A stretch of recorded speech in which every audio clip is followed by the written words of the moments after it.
everyone, this is Dr. Liv with New Insight, and thank you for joining me in another video. The title of today's video is Key Insights into Narcissism.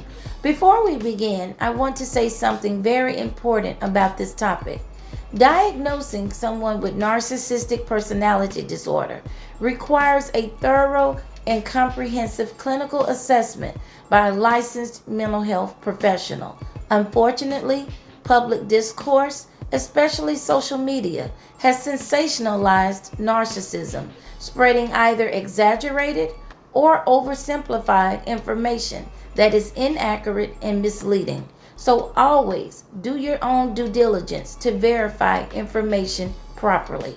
Just because someone shows narcissistic traits does not mean they are a narcissist.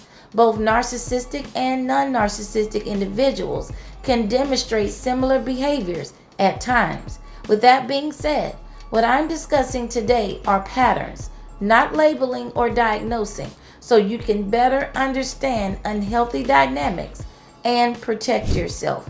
Understand this: narcissists want to be seen. It's never about you, no matter what they say or do. They want you to believe that it is. However, it's not. And this holds true regardless of the relationship type: family member, friend, or intimate partner. Narcissists need attention, admiration, and praise. They need to feel impressive and important. They want you and others to be in awe of them. You may think, for example, they just simply enjoy spending time with you, but often that's not the full story. When you're out in public with them, they're scanning, they're assessing, they're seeking new supply. Even something as simple as going to the grocery store can become a hunting ground for attention. You'll notice strange behaviors. For example, they'll walk behind you or suddenly far ahead of you. One minute, they're beside you. The next, they've disappeared on aisle 5. When questioned, they'll say things like, "Oh, I thought you heard me. I thought you heard me say I was grabbing a snack." That's not confusion. That's gaslighting. Behind your back, they may be looking, flirting, or exchanging numbers, all while appearing helpful or innocent. Some will use their jobs, their professions, as the perfect cover-up. Jobs that require interaction, service, even house calls. These environments give them opportunities to exchange contact information, time, money, attention, and even sex under the radar. And here's what fuels them: getting away with it. The secrecy, the dishonesty, doing it right under your nose. This is all a thrill for the narcissist and actually resets, recharges their ego. When I first started YouTube, I shared a video comparing narcissists to jewelry. The analogy explains how real jewelry and costume jewelry can both shine. They can both sparkle and look beautiful at first glance.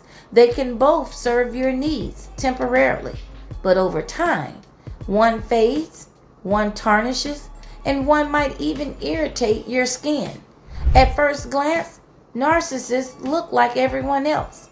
On the surface, they appear attentive, charming, and supportive. They blend in, and they are skilled at presenting themselves as the ideal partner, friend, or family member. But eventually, the coating wears off. Narcissists don't see you. They see what you provide. They want close proximity to anything that enhances their image. If you're attractive, financially stable, respected, educated, well-connected, they will brag and boast about you. They may even pretend to admire and support you. They'll talk about building a future with you. They'll encourage you as long as your success reflects well on them. But understand this clearly: they do not see you. They see what you do for them. They measure relationships by how it benefits them, not you. And they can endure for months, even years, as long as you don't question them, assert your needs, set boundaries, or hold them accountable. And as long as you remain compliant and convenient, you stay in their rotation. That's right. rotation. You are never the only one. There will always be others, exes, friends, mysterious co-workers, even family members you've never met who may not actually be who they claim to be. This is the sneaky and sinister nature of a narcissist. Deception. They will be with you and living another life with someone else or several people right under your nose. And because of their ego, sense of entitlement, lack of accountability, and delusional mindset, they will always justify their actions. There is a mutual blindness in narcissistic relationships. They don't really see you, not in the beginning and not even as time goes on. At first, they see your superficial qualities and their idealized version of you. They see what they can use. If they notice your kindness, loyalty, empathy, beauty, intelligence, or independence, they are not viewing these traits as the merits of a good partner, friend, or person. They are assessing how these qualities benefit them, how they can manipulate and exploit them, control them. And your loyalty becomes something to depend on while they betray you. Your empathy becomes something to weaponize. And your independence becomes something to compete with. Then comes the devaluation. Now they no longer see you at all. They grow bored, restless, dissatisfied, and the same qualities they once praised suddenly irritates them. Your beauty now means you think you're all that. Your intelligence means you think you're better than me. And your independence means you don't need me. Any flaw, real or perceived, is magnified 1,000 times in their mind during the devaluation stage. They exaggerate it, distort it, obsess over it, and they begin building a case against you. And why? Because they need justification. Justification for the emotional betrayal, justification for the lies, and justification for what they may already be doing behind your back or right under your nose. And here's the other side of the mutual blindness. While they don't really see you, you don't really see them either. Not in the beginning, and often not until much later. The person you met at first in the beginning was a staged performance, a representative, an actor presenting the version of themselves they believed you would want. The charm, the mirroring, the intensity, the perfect fit. And when the mask slips or completely falls off, the dissonance is shocking. The person you see now feels like a stranger. But the hard truth is, the mask was the performance. The devaluation is closer to the truth. And know that narcissists count on your vulnerability. They count on your loyalty, your trauma wounds, your insecurities, your desire for love and relationships, and your empathy. They count on you believing they are your protector, your rescuer, your end-all be-all. Even if you understand narcissism intellectually, you can still be deceived because timing matters.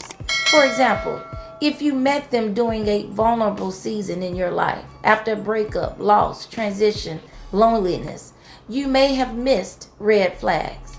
Once love or attachment forms, tunnel vision sets in, and you hyper-focus on their potential. You remember the good version, and you'll make excuses. So, has this ever happened to you? Did you meet someone like this during a vulnerable time? Did you ignore red flags?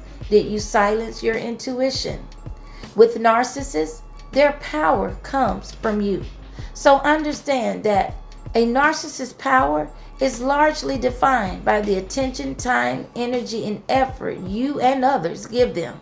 They rely on it for ego regulation more than they'll ever admit. Despite their arrogance, there's deep insecurity. And despite their confidence, there is fragility. But instead of healing their wounds, they build an identity around appearing superior. They must portray themselves as the prize because they want you to feel lucky and chosen, grateful to be in their presence. So the key to healing is this: stop supplying them.